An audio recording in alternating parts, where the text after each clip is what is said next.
en vient maintenant au Paris Saint-Germain et à cette information tombée en fin de matinée. Achraf Hakimi a été mis en examen pour viol. Vous allez l'apercevoir à l'entraînement aujourd'hui, au moment d'ailleurs où l'information a été révélée. David, il était visé par une enquête depuis plusieurs jours.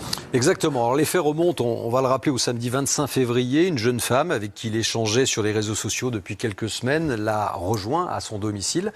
Elle invoque ensuite un viol et est allée rapporter les faits au commissariat le lendemain sans porter plainte. Elle a juste expliqué ce qu'elle a vécu. Et c'est le parquet qui s'est alors saisi du dossier et Achraf Hakimi a été ensuite entendu par les enquêteurs et aujourd'hui donc mis en examen. Et son avocate, d'ailleurs, a pris la parole. Oui, alors il y a un communiqué, effectivement, de son avocate, vous allez le voir, qui est assez précis. On va retenir essentiellement 3 points. D'abord, elle dément les accusations. Achraf Hakimi a fermement démenti les accusations portées contre lui. L'accusation ne repose que sur des propos. Monsieur Hakimi a été l'objet d'une tentative de racket. Ça, il faut la retenir, cette phrase, parce qu'elle dénonce donc une tentative de racket. Je rappelle que la mesure de mise en examen est un passage obligé pour toute personne qui fait l'objet d'une accusation de viol et offre enfin à monsieur Hakimi la possibilité donc de se défendre. Ça permet d'accéder au dossier et donc de se défendre en lui ouvrant des droits, en premier lieu celui de prendre connaissance donc du dossier. Voilà la réplique.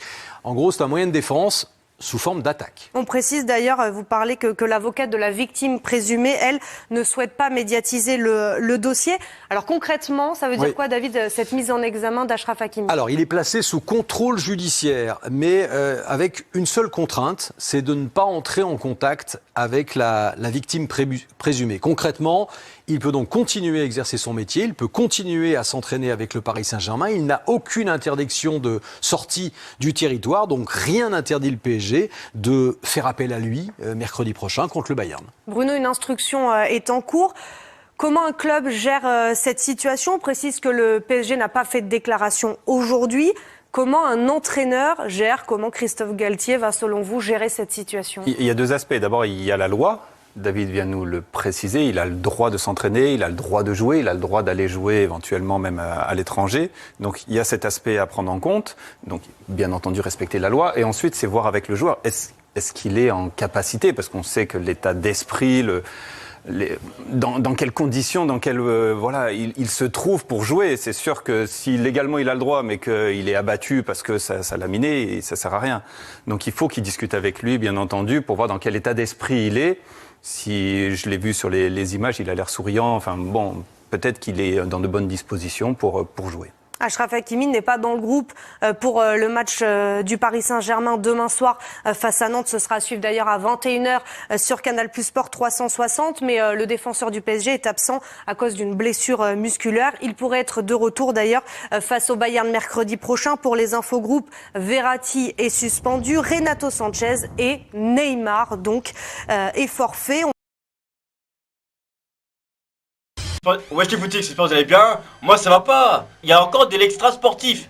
À chaque fois c'est ça. En plus avant le match contre le Bayern. Donc j'aurais préféré que ce soit un joueur qui porte plainte pour viol que ça, tu vois, qu'une meuf. Non, tu vois. Nous on veut ça, on veut que ce soit des joueurs qui portent plainte. Pas des femmes, tu vois, non.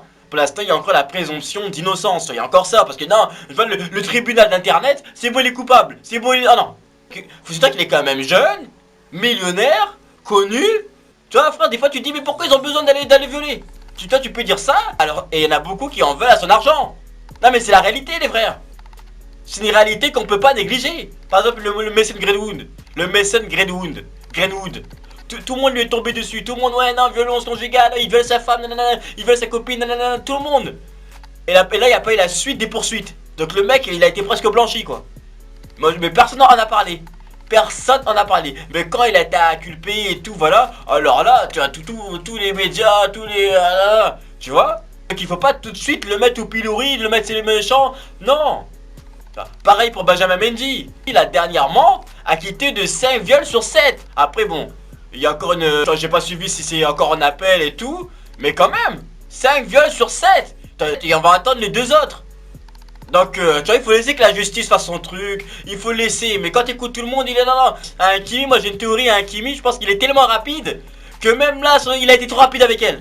Tu te rappelles, quand tu lis la déposition, le mec, pas de restaurant, boum, directement chez lui. Ah non, tu vois, et après voilà, on sait pas ce qui s'est passé, mais non. Non, tu vois, en tout cas, tu vas dire, oui, mais tu défends, un coupable et tout. Il y a encore la présomption d'innocence, et on a vu le cas avec l'affaire Neymar.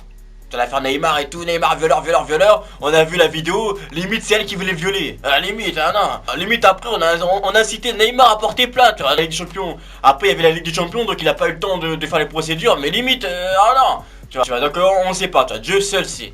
Mais si c'est vrai, en tout cas c'est regrettable. Et si c'est vrai, moi je vais juste me dire un truc que je comprends pas. Parce que les mecs, il y a eu des histoires avec Dani Alves ou Robinho, mais les mecs ils sont riches, jeunes, célèbres. Pourquoi ils ont besoin de faire ça? Moi c'est ça, je comprends pas. Pourquoi ils ont besoin de faire ça? C'est tout. Je comprends pas. Si c'est vrai en tout cas. Et si c'est faux, bah la justice se fera son travail, voilà. Mais faut pas tout de suite, c'est bon, il est comme ça, il est comme ci, ah c'est... Non.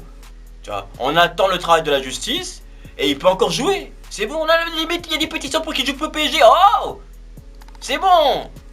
On attend. Donc dites-moi si vous posez les commentaires. Est-ce que pour vous il devrait quand même plus jouer au PSG? J'avais eu le faire comme une Greenwood, le faire comme une Mendy. Tout sur les commentaires. Et on se capte plus tard.